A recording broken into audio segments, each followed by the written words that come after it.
everybody, and welcome to the Paranormal Portal. I'm your host, Brent Thomas. Thank you so much for joining us today. We've got an epic show ahead, but just remember, if any of you have experiences you'd like to share, I'd love to hear from you.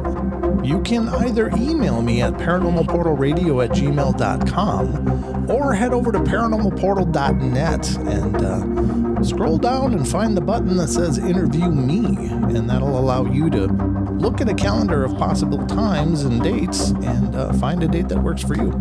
Love to hear your stories, so definitely get in touch with me. Hey everybody, and welcome to the Paranormal Portal. I'm your host, Brent Thomas. Welcome again to another show, and thank you for all the love and support. Hope you're enjoying these shows, and thanks for letting other people know. We are joined once again, ladies and gentlemen, by Mr. Ron Felber, who is the author of the Mojave Incident and the Unwelcomed, the Curious Case of Clara Fowler. Now, Ron was on the show before, and the Curious Case of Clara Fowler book is now live and available. So we got to have Ron back and talk a little bit more, but we're going to dive into some other curiosities about these two books and more. So buckle up, folks. This is going to get good. Hey, Ron, welcome to the show, brother. It's great to have you back. Good to see you, Brad. Oh, it's absolutely my pleasure. I may say this quite a bit, but it's certainly incredibly sincere, is that, I really enjoy talking to you. You and I have been talking now for about 20 minutes before the interview. I think we did the show already. Well, we got to do it again, though, because nobody else gets to hear it. Do it again, even better. Even better. So, first of all, the book is now available, the Unwelcomed. Yes. All right. And of course, it won the Maxie Award, the 2024 Book of the Year, the Maxie Award. Wow. 2000. So basically, the publishers send in their best work, mm-hmm. and I think there were something like 5,700 entries from large publishers, small publishers, and then they evaluate them. They have like 12 categories, maybe like horror, psychological thriller, mm-hmm. documentary, and then there's the 12. But then they pick the Book of the Year, which comes, above those, and I was really happy to hear that we won. Oh, so, congratulations! That's marvelous. Yeah. It was great. Yeah, I woke my wife up. I had a friend in Thailand that found out about it before I did somehow. So he calls me at some ungodly hour and says, "You won! You won!" I said, "What did I win?"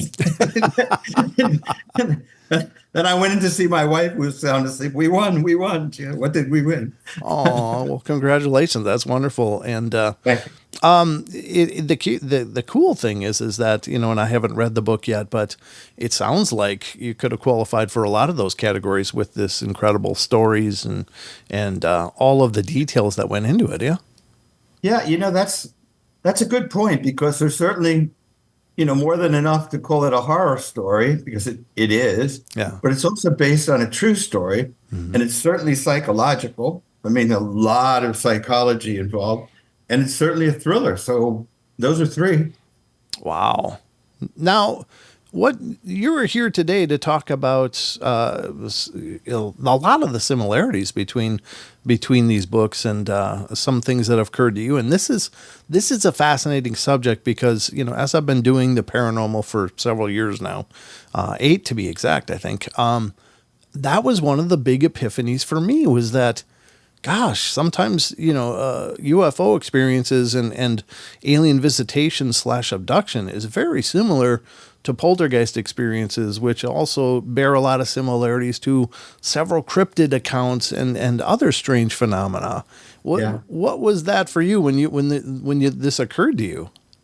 Well, I wrote Mojave Incident, and the full title, and I just say this to let your audience know, sure. What we're talking about. It's called Mojave Incident, inspired by a chilling true story of alien abduction. Mm-hmm. And so basically, the story is about these people that in October 1989 get abducted in the Mojave Desert.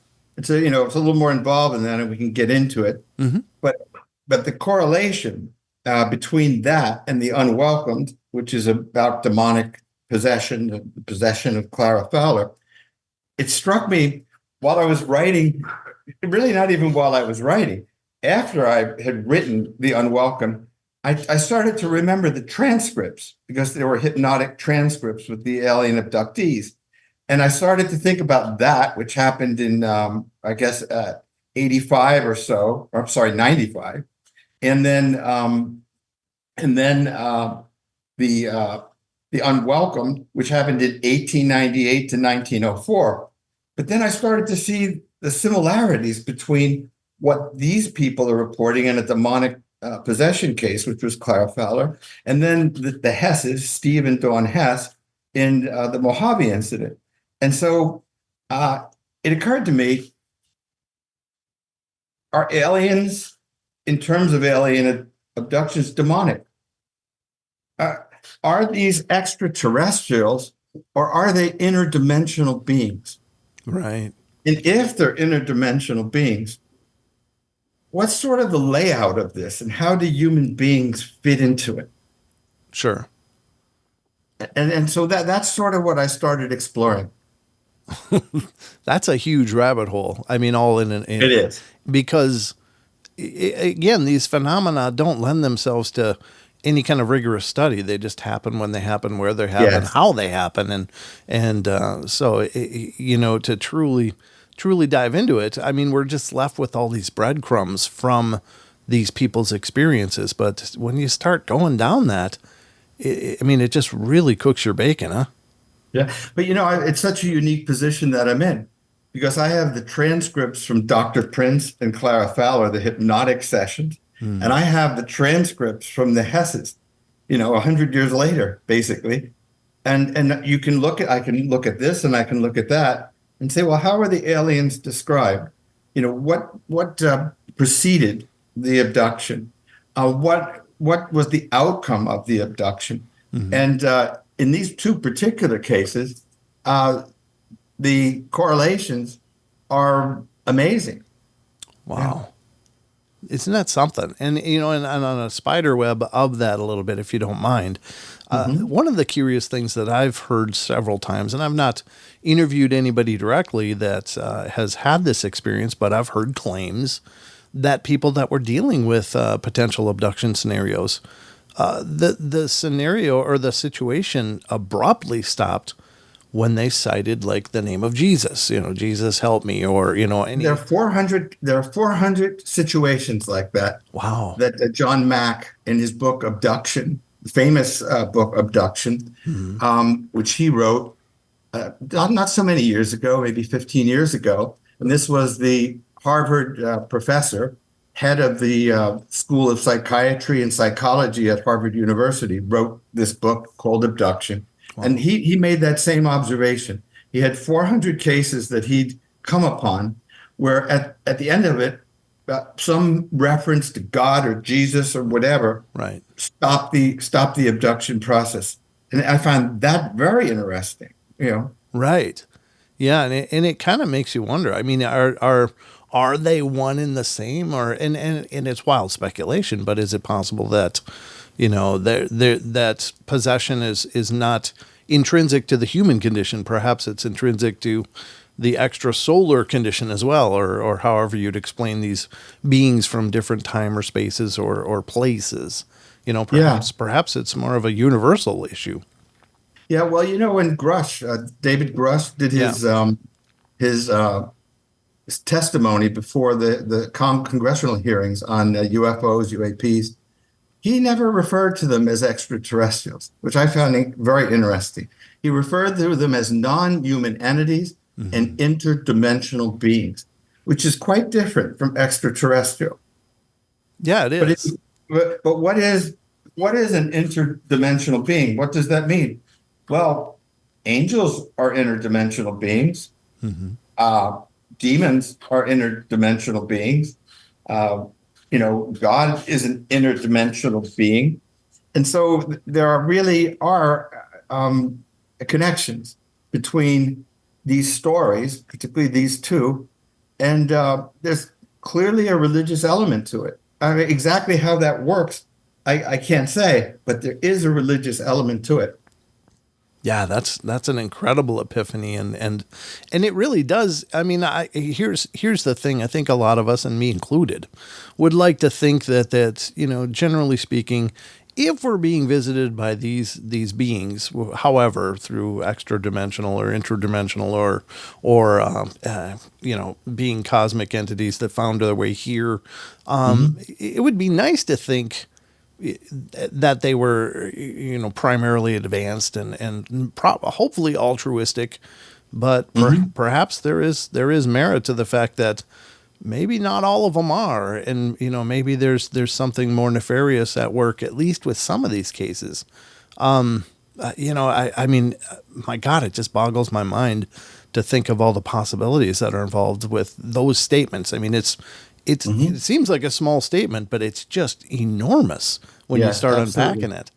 Wow. Maybe what would be helpful, I just have a very brief description of each encounter, each book. Maybe we can talk about the relationship, Please. From a level where people understand what they're about. Is that possible? Oh, absolutely. The floor is So yours. here's the Mojave Incident. On the night of October 21st, 1989, 9 glowing objects appeared over an empty stretch of the Mojave Desert and turned a couple's quiet weekend into an unearthly nightmare of terror. Steve and Dawn Hess say they were held captive in their camper by non-human creatures, and through love and prayer were able to live through the psychological torment as their captors manipulated their minds with telepathic powers. The watchers hovered over them for a day and night, stealing their thoughts and emotions, making them relive their most painful and intimate memories, bringing them to the brink of madness. Hours later, they were alone again, alive, but the visits continued and the nightmare wasn't over. Now, here's the Unwelcomed, the short blurb on the Unwelcomed synopsis. Is evil real? Is it a metaphor for the bad things people do? Or does it prowl the earth like a living, breathing entity that possesses the souls of vulnerable humans? The Unwelcome begins with the arrival of a young Radcliffe student at the office of renowned psychotherapist Dr. Morton Prince. Pursued by a city marshal hell-bent on solving the murder of 2 infants strangled by her father, Clara Fowler relives the nightmare that was her childhood. Exalted by visitations from Jesus Christ and the Blessed Virgin, cursed by the emergence of a demonic presence obsessed with her demise. Wow. But maybe even the feel of it, if you just get the feel of each of these, first of all, they're kind of creepy, but they definitely deal with a kind of demonic presence. In the case of the Hesses and the Mojave Incident, they talk about these sort of gremlin creatures with red eyes, glowing red eyes that sort of attack the camper and then actually surround it. And they're trapped in this camper for a day and night. And they describe them very much like Clara Fowler describes the demonic presence that she's seen. Red eyes, part human, part not, sinister, malevolent, etc. Beyond that, in both cases, they both make a big deal under hypnosis and in the transcripts of the smell of sulfur. Wow. She says, Clara Fowler says, I know when the demon is going to come because I can smell the scent of heavy sulfur. In terms of the Hesses in their camper, they talk about this, again, this heavy smell like burning rubber or sulfur. That's what finally Steve Hess decides it's sulfur, it's burning sulfur. Then the other thing, in both cases, in terms of Clara Fowler, she has visitations, wants to be a nun, wants to become a nun. And since childhood, she's had visitations from Jesus Christ and the Blessed Virgin Mary. So there's certainly a religious connotation. In terms of the Hesses, in their most dire moments, when they think they're in hell, that they've died and are in hell, trapped in this camper and tormented, a presence comes that they call their comforter. Oddly enough, Clara Fowler calls the Blessed Virgin her comforter, who basically calms things down. Don't worry, you'll get through this. In the case of the Hesses, they see this sort of swirling presence, clearly feminine, in robes, just the way you would describe, or I would describe, an angelic presence, an angel. And that angel, who they call their comforter, says, you'll get through this. Your children are okay. Just have faith. Wow. And that's when the aliens recede. Huh. That is amazing. I mean, I'd certainly, of course, entertain the idea of those similarities. But when you're breaking it down like that in such a granular fashion, it's like, wow. The one thing that I was very interested in was like the similarity between the Mojave Incident and the case of Clara Fowler, whereas. And it's very common in demonic, accounts that there's this war of attrition, and it's such a psychological bombardment and the whole demonic oppression thing. Well, I mean, it sounds absolutely identical, and it's like they needed a surrender. They needed the people to submit. And that would be consistent in both cases as well. And it's just horrifying. Now, another thing that was occurring to me, and I don't know. I mean, this is, again, wild speculation, and I don't mean to go off on weird branches here, but it's like, are they one and the same, or is this a mimic situation where, maybe people aren't as threatened by aliens as they would be a demonic presence, and so appearing like aliens? I don't know. I mean, it's just, obviously there's no way to answer it, but I mean, this is how my mind works when I hear things like this. All of a sudden I'm going through this catalog in my mind, and I'm like, whoa, wait, what?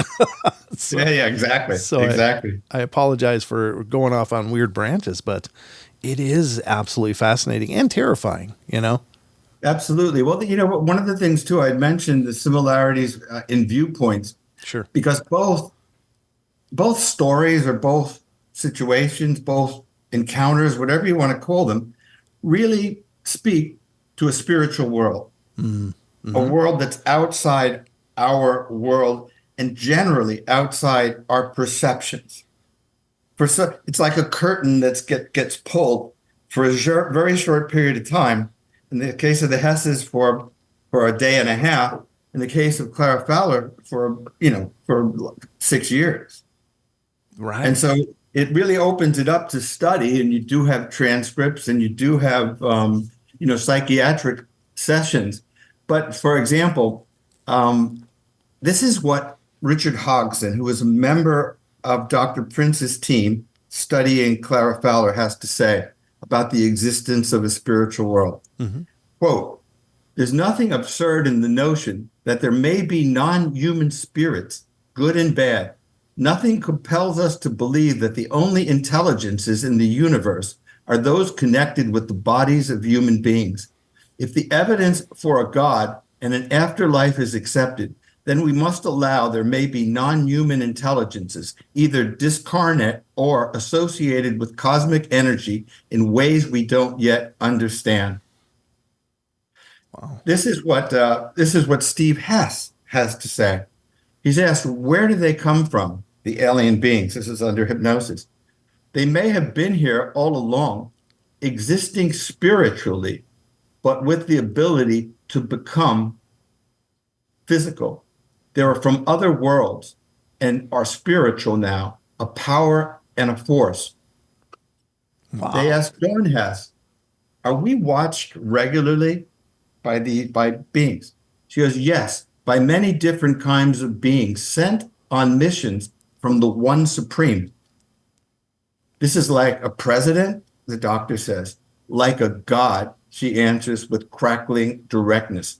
"What else do you know about this entity? Read the Bible," she shot back. Oh, wow. I mean, this is under hypnosis. I was there for the hypnotic session, and I'm going to tell you, you could have heard a pin drop. All of this is going on.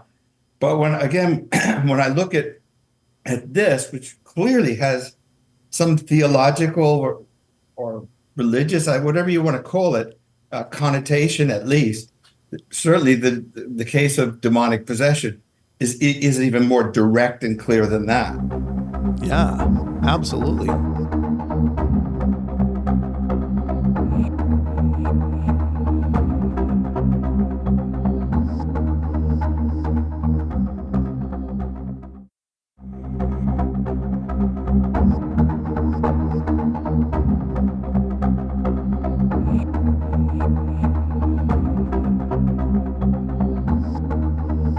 Interestingly enough, uh, how could this person have such an intimate knowledge of all of this? Was this some kind of a side effect of the telepathy that they were able to peer into the mind of these entities, or what is your take on that?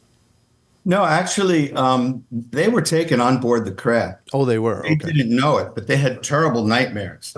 Again, these people, generally speaking, and I'm sure there are people that could contradict this, but generally speaking, the people that have alien abduction experiences don't come out of it happy. Right. Yeah. And so the same is true of the Hesses. They had terrible nightmares after their experience in the camper, where basically they were sort of tormented, put through emotional ups and downs, having to relive horrible things that happened in their life, exhilarating things that happened in their life. And Dawn Hess's explanation for that was they don't have emotions. They don't understand human emotions. And so they're trying to study our reaction to different stimuli, let's say. Wow. And like I said, they don't come away feeling great. As a matter of fact, in this particular case with Steve and Dawn Hess, they became very religious. I mean, they had horrible nightmares. They were hypnotized. And this kind of thing, almost like a channeling, happened. Right. Where Dawn Hess in particular is spouting, like truth. It's amazing and terrifying. I find it interesting that take about that they've been here for a long time, of course, because the latest theory out of Harvard or whatever regarding these extraterrestrial or these other beings that are here could possibly be living here on Earth and being in the Earth, or any number of ideas, but it certainly seems to correlate with that hypothesis. Well, I mean, you're talking, I guess, these theories about a multiverse or multiverses. Sure. Right. But, if you think about, again, this is a very direct and straightforward. But Jesus Christ said, my kingdom is not of this world. Mm-hmm. Well, that leads you to say, like, okay, fine. From what world is your kingdom? Where is your kingdom? Yeah. It's in another world. It's in another dimension. It's somewhere else. It's not here. Yeah, that's pretty intense. But it is incredible. Now, did she or he ever offer a physical description of what they saw, as far as what these? I mean, did it look like the classic grays, or did it look like? I mean, you said the glowing red eyes and such, but sure. I'll tell you what. I have a description. Let's see if I can't find it. I think I can. Here's a description of the craft that's very specific. Okay. We can maybe start with that. The craft was larger than anything they'd ever imagined could fly, more than a football field in diameter and shaped like a disc with an elevated dome that rose up from its center. It was encircled by brilliant white lights flashing in what appeared to be coordinated, coded rhythms. Together they watched in awe, stunned, as the huge craft shot a probe, perhaps 200 feet in diameter, down to the ground, then began transporting objects both into and out of the spacecraft. From the disk's underbelly hung 6 smaller units the size of helicopters and designed like miniature versions of the mother craft that suddenly became visible. All of this was happening right before their eyes, and it was overwhelming. Oh, man. Here are the illuminated beings. Okay. And what's fascinating about this, Brent, is I'm going to read you the description they have of the illuminated beings. These are the people that surrounded their camper, the creatures that surrounded their camper. But then I'd like to talk about a visitation that happened in Zatum, Egypt, where for 3-4 years, people watched the Virgin Mary as an illuminated being, an illuminated figure on top of St. Mary's bell tower. So here's the description of the illuminated beings and the odor. It was then he became, Steve, aware of the smell, a rank chemical odor like phosphorus or burning rubber. It was sulfur, he concluded, just before his heart stopped and the words issued forth from his mouth in the lifeless monotone of saturate shock. What else, huh? What else do you see? My dear, sweet Jesus, starts praying.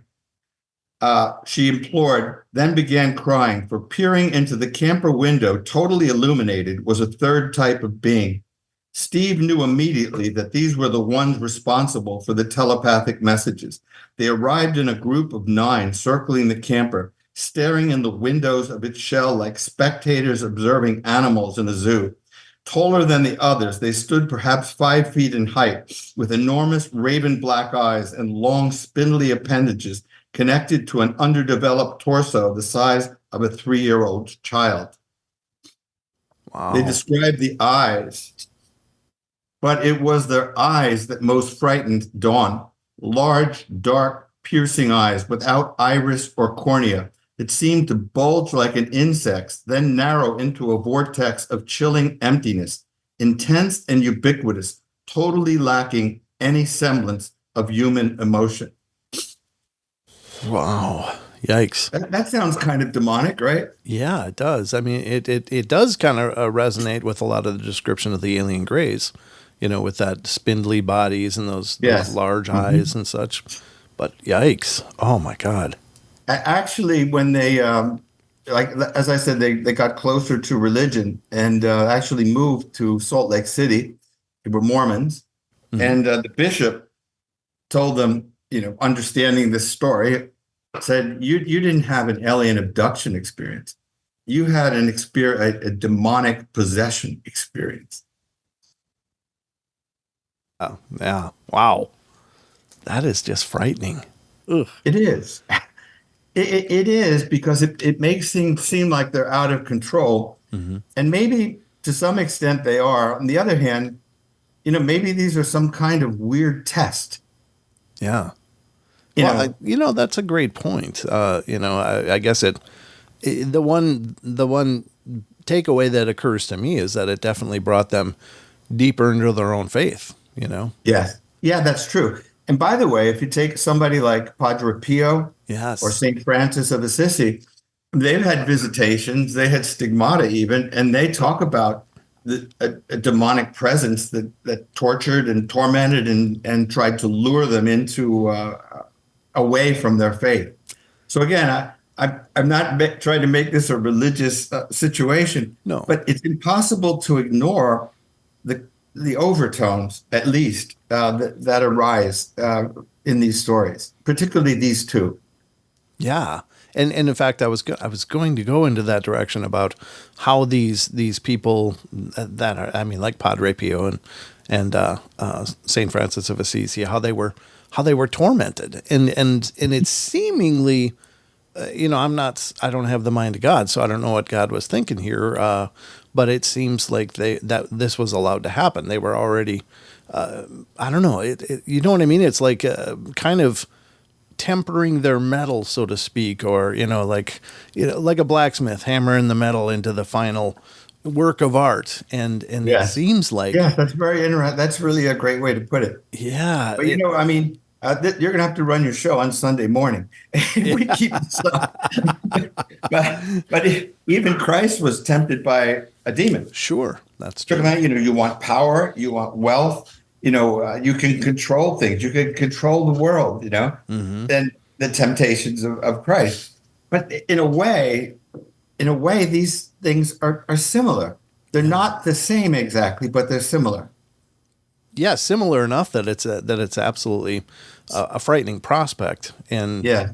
I guess if evil's going to act on you, it maybe doesn't matter as much how it appeared. It's just that it appeared, and how you handle it, and that you get through it. But my God, it is frightening. I mean, I've talked to and interviewed a few people that have had firsthand experiences with abduction, and one person in particular he was just a tormented soul, a very brilliant guy, an investment banker, and had an incredible professional career, but his whole life was underscored by these visitations, by these experiences, and it just seems like such a horrifying scenario to have something acting upon you that you didn't sign up for, and That's right. seeing and hearing the torment in his voice, and and hearing him break down during the interview is just heartbreaking, and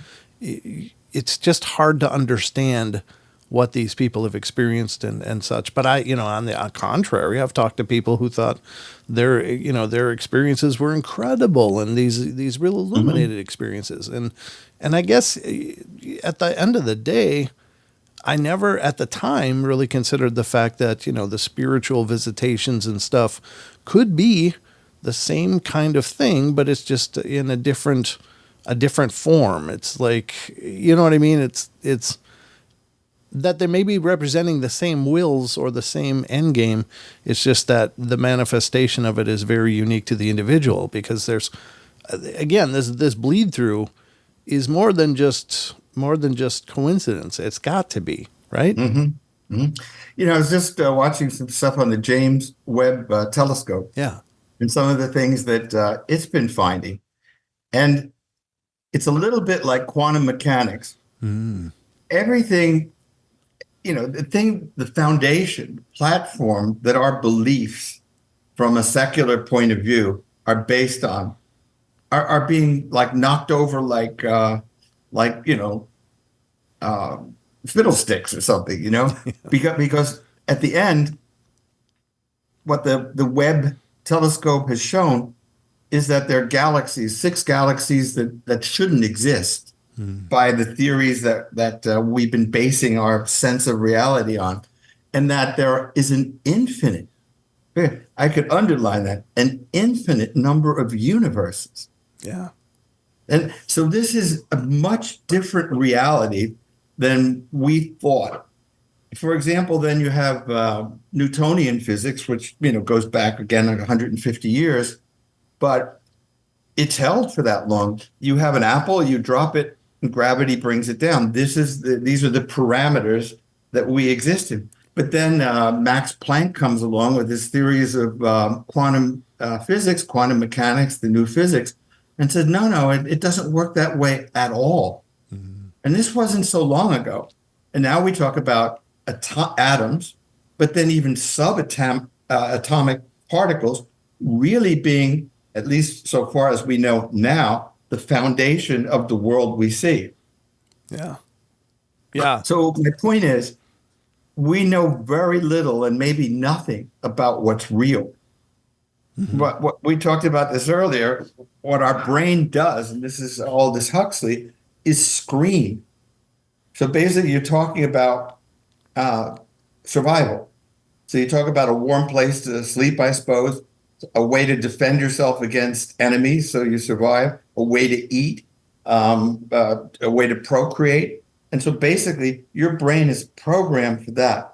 It isn't programmed to take in what's real. What it sees are kind of icons, like you see on a computer. Yeah. This icon is for food. This icon is for water, et cetera, et cetera. But that's all we see. If somebody had mentioned to me, it's like looking in a mirror. So you look in a mirror, you see your face. And somebody else says, all right, that is Brent. But that isn't Brent. Brent has ideas. Brent has dreams. He has aspirations. He has loves. He has thoughts. He loves opera. He loves Led Zeppelin, whatever it might be. But to say that this is what you see, that's what it's like for us. Sure. We see a face, but we don't see the huge reality behind it. Mm-hmm. And if you buy into that, and if you buy into the idea that, like as many Christians do, and I think these Muslims as well, Mohammed, that there's a spiritual world, from the religion that you believe in, well, then you have 2 points. One, we have no idea what the world is from a scientific point of view. And that I think that most physicists would agree on that, particularly now. And the other is, well, we do have beliefs based on experiences, personal or biblical or whatever, that there's a spiritual world.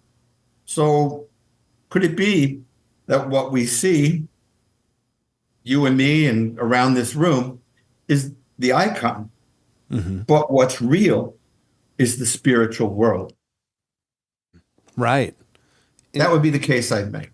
That's a very powerful case, and I would say that certainly there's a big key, I think, in a lot of this is the ability of the person to observe the phenomena, whatever that may be. Now, I mean, I've been bringing it up kind of a lot lately, but it still rattles my brain.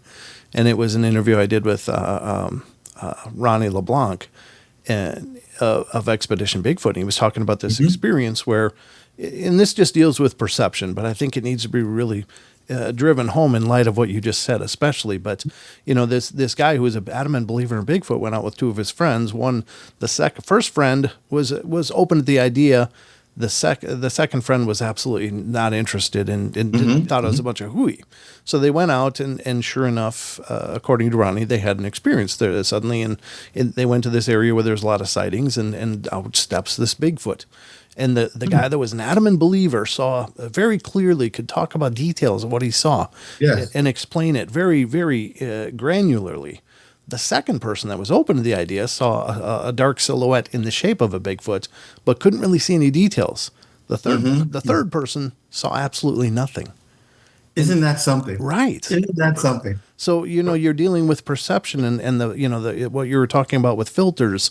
And it really is pretty amazing because 3 people were in the same place experiencing the same event, but all of the 3 of them had a different experience with that event. Well, one of the things that I find fascinating, there are 2. I was in Portugal not long ago, maybe 6 weeks ago, and at Fatima. And very similar. So these 3 girls, shepherdesses, they're just, peasants or whatever. They have no affiliation with anything, pretty much. They're poor and not educated. So this is Portugal, October 1917. They call it the miracle of the sun. It was witnessed by 30,000 people. But very similarly, these 3 girls would have this visitation from the Virgin Mary. And the Virgin Mary told them various things, 3 secrets, as I guess we know. And finally, nobody believed them because nobody could see the Virgin Mary except them. And then the bishop, became quite a situation. The Catholic Church denounced them. They're crazy, And then finally the bishop said, all right, look, when you see the Virgin next time you see the Virgin Mary, tell her we need a sign. And so they said, fine. And this would have been the 6th visitation. And 30,000 people watched a very interesting thing. They watched the sun dance in the sky and then head straight towards the earth as if it was going to crash, then turn back and register again in the sky where it was supposed to be. And it had been pouring rain, and just before that happened, the rain suddenly stopped. But 30,000 people witnessed that. It was in the newspapers, etc. But at the end, the only ones that could see the Virgin Mary were them. They were the only ones. Now, I made a reference to Zatum, Egypt. From April 1968 to 1971, 250,000 people, including the president of Egypt, Nasser at the time, saw an illuminated figure, a beautiful woman, the Virgin Mary, and the bell tower of St. Mary's Church, high up. They observed it. Military people observed it. Police officers observed it. Regular people observed it. Skeptics observed it. And this went on, again, 250,000 people went on for years, 2 to 3 times a week. And so it's interesting. One of the quotes from the Unwelcomed is, if Jesus Christ stood on the top of Trinity Chapel in Boston and gave a sermon, the people that believed in Jesus Christ would say, we just saw Jesus Christ give a sermon on top of Trinity Church. The people that didn't would say it's mass hysteria. It's delusions. It's, whatever it might be. It's a fraud. It's a hoax. But the people that believed would see what they needed to see. The people that didn't still wouldn't see it.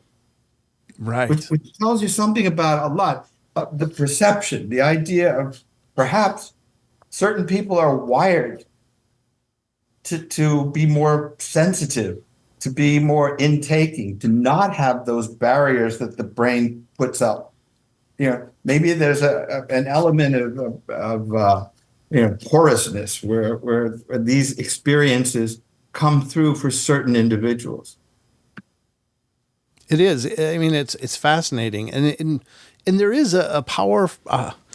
How do I say this? I wanted to also mention the double slit experiment, which is of course very famous with looking at whether a photon is a particle or a wave, and it was both, but it only became particle when it was observed, and yes, and it's like, and I think a lot of people look at that as like, wow, that's interesting. But it's incredibly interesting because that means that the mechanics of the universe, at least for these photons, changed characteristics depending upon the expectation of the observer. Yes. And that to me is absolutely mind-blowing. I mean, it just shows that, we are an integral part of the experience. And not only in just filtering it, but that it was the characteristics were measurably different depending on whether it was being observed or not. And it's like, wow, how does that correlate to the rest of our experience in reality? And yes. I'm sorry if I'm spiderwebbing out, but it does. No. I find it fascinating. It is. It's incredibly fascinating. And it's also incredibly empowering, because the observer is an integral part of the experience. It's not, and we were talking about this a little bit before the show about oftentimes people are left feeling victimized, and certainly the people, Clara, Fowler, and with your Mojave Incident book, yes, that by all intents and purposes were, but maybe it is somehow an integral part of their experience in the in the formative aspects, in the possibly tempering the metal as we spoke of, yes, or any number of things. I would be curious, and I don't mean to ask you to give away the scope of the book, because I do want people to go out and listen to it. What did they end up doing? Did they end up, I mean, obviously it was a very formative experience and really did drive them deeper into their faith and their devotion. This would be the Hesses we're talking about. Right. Yeah? Yes. I'm sorry. I should have clarified, but did they go on to do fantastic things, or did they just go on to live great lives? I think they lived, I've lost touch with them over the years. Okay. Sure. I know that they embraced their faith. Mm-hmm. I know that they, became far more religious than they were prior to the experience. Mm-hmm. And I know that they have a beautiful family. Oh, wonderful. So I guess we can leave it at that. Well, sure. And who knows, what their family will end up accomplishing, or any number of things. Certainly, the fact that, just to go to a biblical reference, Mary was told she was going to have a child, and she had this child, and that was a miraculous experience. Now, if that was the end of the experience, it would have been great, but it became what we understand as Jesus Christ, and of course, all the miracles associated with that. So, I don't know. Again, my mind goes crazy with these interviews because I just love exploring ideas and possibilities and what it could mean. Yes. And all of these answers I'm sure are unanswerable, all these points and questions. But I think it's incredible to look at, because I've always I've always considered this stuff. The reason that I'm doing the paranormal portal is because I don't think this stuff should be dismissed, any of it, because it all represents a profound experience of, the world, for all intents and purposes, turning on its head. Like, it's not supposed to happen. My cereal bowl isn't supposed to move. That's not how things work, but they do. And what is the overarching ramifications for us? Well, as you alluded to, it really makes you question the nature of reality. It's like, wait, it's not just Newtonian physics. Now there's, quantum mechanics, and what does that mean? And how amazing is our experience here that we're not perceiving, that gets filtered out. But this stuff just hits like a hammer. It's like, well, you can't ignore this. Yes, yeah, right, exactly. Well, frankly, both of these cases, if you look at them, you say you can't ignore them. You have to say, well, there's some merit here. Right. Now, what's open is the interpretation. What does all this mean? You could, come up with your own conclusions. But what you can't deny is that it happened, they happened, and they're supernatural in the sense that nature shouldn't operate this way. Right. Yeah. They're above nature or the side of nature, but nature shouldn't operate this way. But nevertheless, 250,000 people looked up and saw this image of the Virgin Mary in Egypt.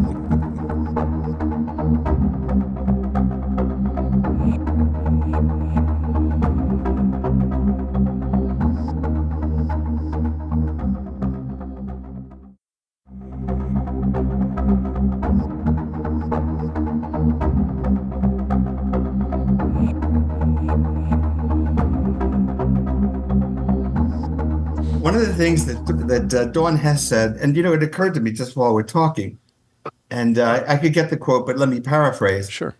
The doctor says, "Tell me more about these creatures," and she says, "We're made in God's image, but they're not." Isn't that incredible? Yeah, that's what she says. Wow, that's an incredibly deep and profound statement, because, does it mean then that somehow they came about outside of this divine mind and influence, and are they from somewhere way else? Yes. Like they're so much not a part of our experience, but they're here, because I think a lot. But wouldn't a demon? Well, that's what I was. Be made in the image of God, Sure, and that's it's interesting, because we don't know whether that means the corruption was not in God's image, at which drove the angels to be fallen, if that is the case, or does that really mean that, look, they weren't even made here, but they got here somehow, and now we get to deal with it. Yes. It's an interesting to postulate that. Yeah. John Mack. I just have a quote here that I pulled out in his book Abduction in 1994, and I told you John Mack, of course, as you know, is head of the Harvard Department of Psychiatry. Anyway, he, in his book, called the aliens in alien abductions, and he studied hundreds of these cases. He called them spirit beings come to us from another dimension. That's John Mack.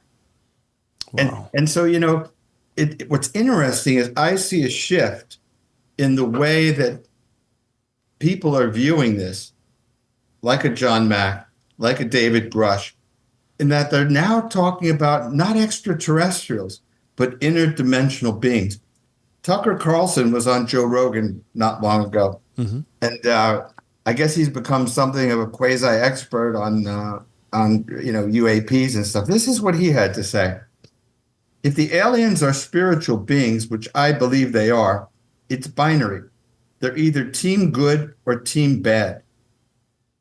Good, evil. They're supernatural because they're above nature as we know it. These are an advanced race of beings from somewhere else, but the template that every society before us has used is a spiritual one. There's a whole world that we can't see that acts on people, a spiritual world that's acting on us, good or evil, all the time. In 1898, and that was in 2024. In 1898, this was what Richard Hodgson, a member of the Prince team studying Clara Fowler, had to say. The one fact about demonic possession so remarkable in our time is the power these hostile beings exert among men, and what they may, in far more subtle and less obvious ways, do to corrupt us. It's almost the same statement, Right. Yeah. again, separated by many, many years. Yeah, it's interesting that they and several others have come to that same conclusion, and again the spiritual aspect of those people who have experienced using religious statements to end abduction situations is it's definitely seems to correlate with that idea. And God only knows. I mean, they seem to act as we were talking before. I mean, that was one of the things that really blew me away was as I was diving into this stuff, because everybody thinks they got an idea. Well, ghosts and spirits and demons and stuff are here, and then Yes, UFO yeah. stuffs are here, and there's cryptos, zoology, but there's such a blending and melding, and one is nearly interchangeable with the other depending on the circumstances, and it's like, well, that's got to mean something a lot more than just the fact that they all learn the same bag of tricks, Yeah, yeah. So, Well, just taking this statement, we're made in God's image, but they're not. If you look at things in a way, I mentioned to you in our last interview that I was a deputy sheriff, Yeah. and I transported federal prisoners for a number of years, and came across some pretty bad hombres, as they say, sure. killers, real and true killers, people that killed for fun and tortured people for fun, sometimes little girls. I mean, just really monsters. Okay. So basically, in our world, you have the Jack the Rippers, which we talk about in the Unwelcomed, the H.H. Holmes, the Ted Bundys, the rest there. But then we have the Mother Teresas. We have the people that dedicate their lives to helping others, the people that work in leper colonies, people that do things that ordinary people would never dream of in the name of goodness. So you have a good and an evil in front of us. Most fall in the middle, probably you and me, in the middle. Sure. But on these peripheries are those two. I think that if you say we're made in the image of this world, that the spiritual world isn't unlike that.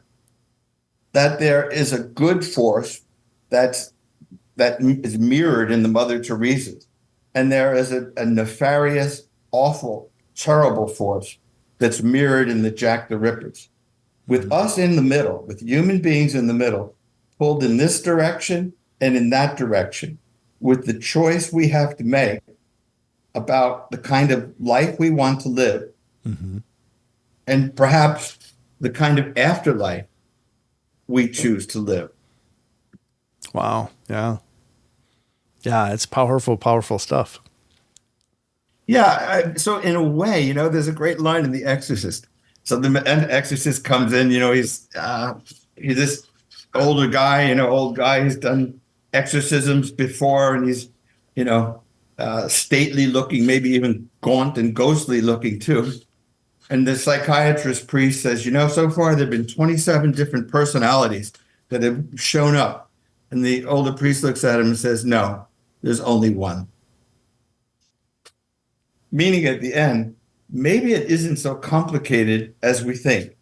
And maybe for all the quantum mechanics and all the theories about astrophysics, etc., maybe it really boils down to some fairly simple things. Like in the end of the Unwelcome, the doctor and the detective, the city marshal, who's there to prosecute the father, drops all the charges. He sees what's going on and decides to go back to Fall River, where he came from. And he was obsessed with this. And so the doctor says, what made you change your mind? And he says, and this is part of the book, said the demonic presence, the demon said that he had grand plans for the future, that he would mold the human race in the 20th century, which, by the way, is the bloodiest century in history. And I figured out how to defeat him. And Prince just stares at him and he goes, acts of kindness, Dr. Prince, acts of kindness. Well, that's beautiful. Because Yeah. oftentimes I think I think it's true. Yeah. Yeah, absolutely. I think that's amazingly profound.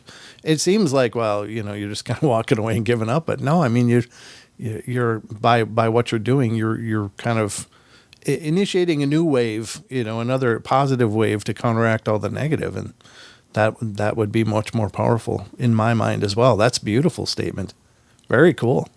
Yeah, that's the end of the book, and I love that line. It's Yeah. my favorite line in the book. But there's another line that I like if I can find it. That Hodgson says to Prince. This is in the Unwelcome. Mm-hmm. He says, so he's pleading with the doctor who's convinced, he would never say this is demonic possession. He doesn't believe in the spiritual world. He's a hardcore materialist. And then there's this other Hodgson who's now talking to him, who's a psychic researcher, a psychical researcher. This is fact. Don't you see, Morton?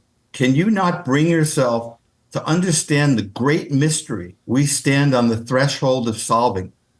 I beg you, consider at least the possibility that here at last, in the city of Boston, 1898, is tangible evidence of transcendence.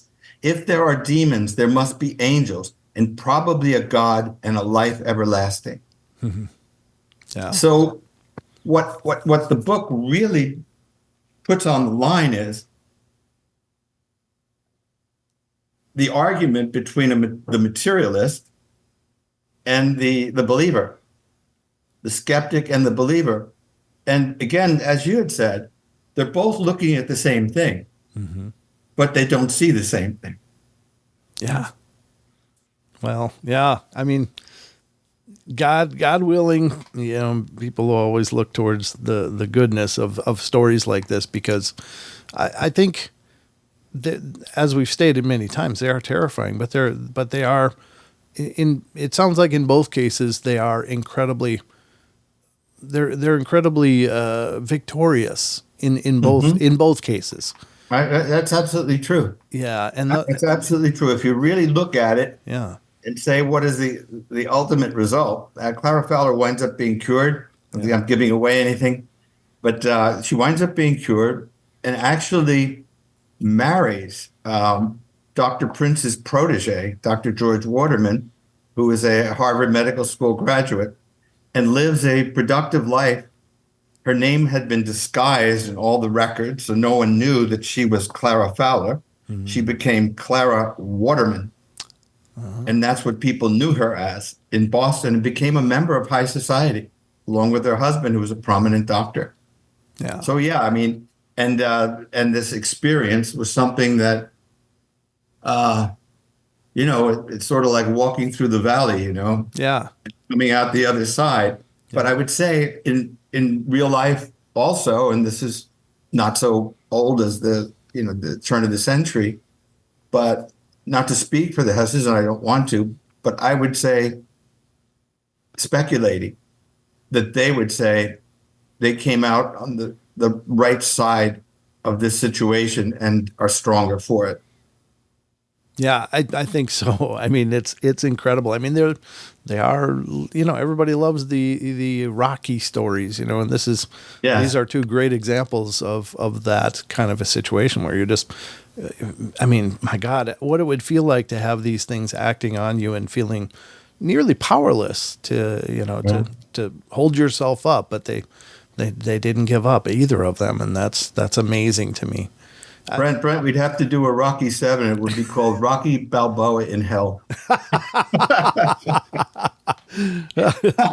Call it Rocky Balboa out of hell, maybe. In and out. That's right. Oh, I think this is wonderful. I really always love talking to you, Ron. It's just it's an amazing journey of ideas and thoughts, and of course, all of your research is incredible. The fact that you recorded it in the form of these books is absolutely amazing, and I can't encourage all of you out there listening enough to go check them out. And could you let people know what is the best avenue to get these books? Yeah, The Unwelcomed, the Curious Case of Clara Fowler, is right now on Amazon, and it's being advertised a little bit. And Actually, it's at where Lionsgate. Oh, Lionsgate, and being reviewed with some interest, I hope, for a film. oh, But The Unwelcomed is available Amazon, Barnes and Noble, et cetera, right now. The Unwelcomed, as I mentioned, was written, I think, in 2015, so a ways ago. But it's still available on Amazon, and I think it won the Albright Award for books about UFOs and alien abductions. It was an award that it won in 2015, okay. and So you mean the and then, of Mojave course, Incident was written in Mojave Incident, yeah. Okay. And then The Unwelcomed won the Maxie Award this year for Book of the Year. So they're both my best books. And Oh. when you put them together, it's almost like it's this sort of, you could put them together as almost book one and book two. Yeah. That's amazing. I would have never. I've certainly, again, I've heard references to the, and seen references in storylines that I've covered of the similarities. But once you break it down on this level, it's like, oof, I got a lot to think about. Yeah. I mean, as you say, granular is a fair word. I mean, if you're, a researcher, a literary researcher, a scientific researcher, whatever, and you start to put, fact sheets together, you could almost take them again, like the books, and just combine them. Yeah. There's that kind of connectedness. Well, it's an amazing journey, and I really am thrilled that you came back, that we could revisit the Unwelcomed, as well as correlating it to the Mojave Incident. That's so incredible, and thank you so much for making this happen today, Ron. That was a lot of fun. I always enjoyed talking to you, Brent. Now, is there any way people can keep in touch with you? Do you have an email or something you want to throw out there? I do. I have a website. It's just easy. It's an easy one, ronfelber.com. And I'm on Facebook and Instagram. So, if somebody wanted to contact me, that would be a way to do it. Well, thank you again, sir. And again, it's an amazing pleasure. I look forward to our next visit. Sounds great. Always fun. All right. Thank you, sir. Thank you. Thank you. All right, everybody. That's going to wrap it up for us today. So hope you guys enjoyed the show. And thank you again so much for all your love and support. And remember, if you want to follow the Paranormal Portal, probably the easiest way is to head over to paranormalportal.net. And that's the homepage for the Paranormal Portal. And you'll find links to all of our different social media and sites and information about the shows, including our YouTube channel, which is youtube.com/paranormalportal. Or just look for Paranormal Portal on Google or whatever search engine, and you'll find links to our social media, such as Facebook, Instagram, TikTok, and Twitter. So we're kind of all over the place, and we're spreading as well as we can. But anyway, thank you so much for the love and support. Y'all take care, and remember, we love y'all. Be good, be kind, be nice. Take care of each other, help each other out, find the magic in every day, and remember to laugh as much as you can. Until next time.